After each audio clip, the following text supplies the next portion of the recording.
नमस्कार, मेरे चैनल जानो सब कुछ में आपका स्वागत है।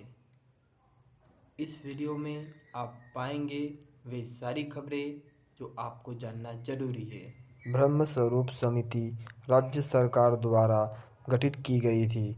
ब्रह्म स्वरूप समिति बनाने का मुख्य उद्देश्य यह था कि जो राज्य सरकार थी वह यह सुनिश्चित करना चाहती थी कि जो कर्मचारी राज्य सरकार द्वारा वेतन प्राप्त कर रहे हैं, क्या उस दिए गए वेतनमान में किसी तरह के संशोधन, किसी तरह के परिवर्तन या जो सेवा की शर्तें हैं उसमें किसी तरह के परिवर्तन या संशोधन की आवश्यकता है। यह देखने के लिए ब्रह्म स्वरूप समिति की स्थापना की गई थी।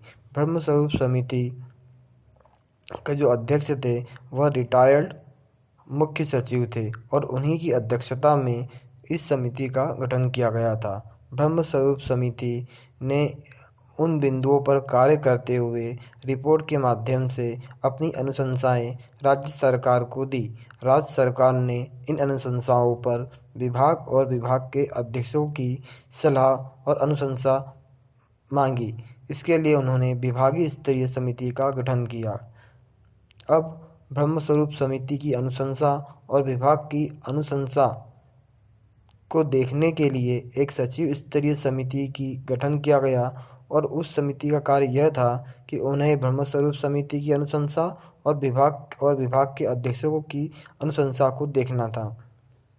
इसी तरह आगे भी उप समितियाँ और समितियाँ बनी और इन समितियों ने अपनी अनुशंसा राज्य शासन को प्रस्तुत करी, जिसके आधार पर राज्य शासन ने अपने कुछ निर्णय लिए। यह निर्णय दो परिशिष्ट में है।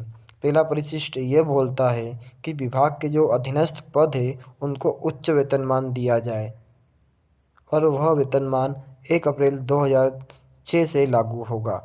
और जो दूसरा परिशिष्ट है वह यह कहता है कि विभाग के जो अधीनस्थ पद है उनको निम्न वेतनमान प्रस्तुत किया जाए और भविष्य में होने वाली जो भी नियुक्तियाँ होगी उनके लिए भी यह नियम लागू होगा। यानी कुल मिलाकर यह था कि विभाग में कुछ पदों के लिए परिशिष्ट 1 लागू था और कुछ विभाग के लिए परिशिष्ट 2 लागू होगा। यह ब्रह्म स्वरूप समिति का कहना था। यानी विभाग में कुछ पदों के लिए उच्च वेतनमान स्वीकृत किया गया और कुछ पदों के लिए निम्न वेतनमान स्वीकृत किया गया और इसी तरह हर विभाग में परिशिष्ट 1 और परिशिष्ट 2 के माध्यम से वेतनमान का पुनरीक्षण किया गया, जिसकी लिस्ट वीडियो में PDF के माध्यम से आपको दिखाई जा रही है।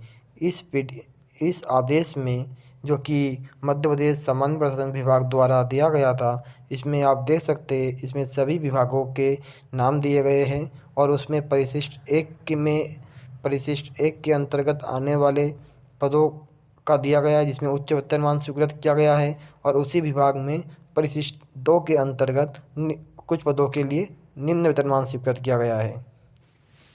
ये आप देख सकते हैं और इसी तरह की जानकारी पाने के लिए इस चैनल को लाइक करें, सब्सक्राइब करें और कमेंट करें। धन्यवाद।